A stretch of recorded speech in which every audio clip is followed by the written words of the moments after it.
Good morning.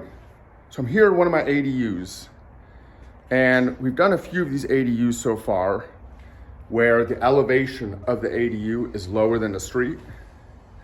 And one thing we really try to do is eliminate using a sewage pump to pump that sewage back up to the street.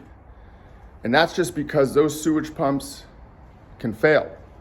Even if there's a backup pump, a backup battery, 10 years, 15 years down the line, don't know if that pump is gonna stand the test of time.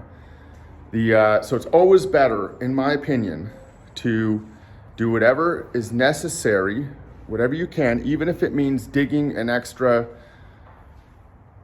15, 20 feet to find the drop, spending an extra few $1,000s doing that versus spending $5,000, $6,000 on a really good pump system. Well worth it. So a very simple method to find your fall is the bubble method. And that's simply 1/8 of a bubble is about 1/8 inch per foot. And this is approximate. I usually like to go a little bit over. And then a quarter bubble is 1/4 inch per foot. So right now I have this set at about 1/8 inch per foot. And just keep in mind, this is an estimation, and I do like to go over that a little bit just to make sure I have the proper fall. In this case, I'm at about or a little bit over 1/8 inch per foot. What we did on our job is we used a chart similar to what you're seeing up here above to determine if we had enough fall for the length that was needed, and also determine the size of pipe that we were going to use. And right here, I'm going back in time before we poured our foundation, and you're going to see what we have underneath the slab here and what we did as builders.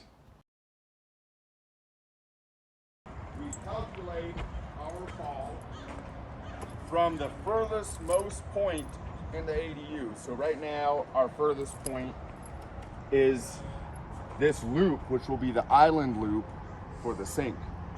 Right now we have this riser on, but we'll remove this riser and this will be the vent loop. Here's our drain, and then here's our vent.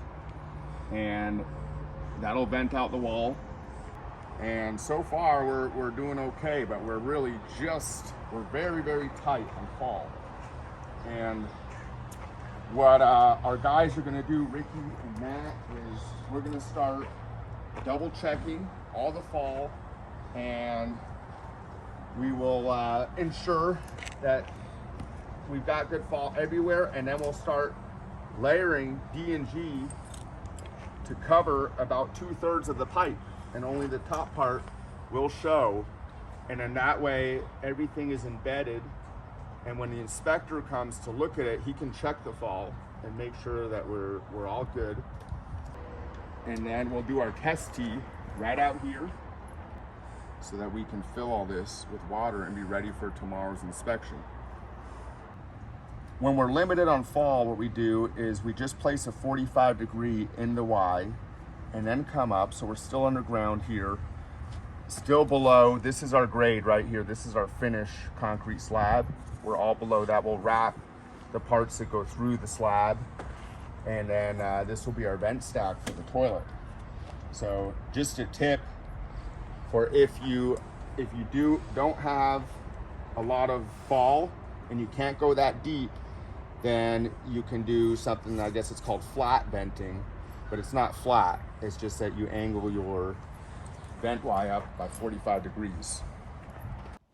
If you're a builder, a contractor, or building your own house, we hope you find this information useful, and thank you for watching.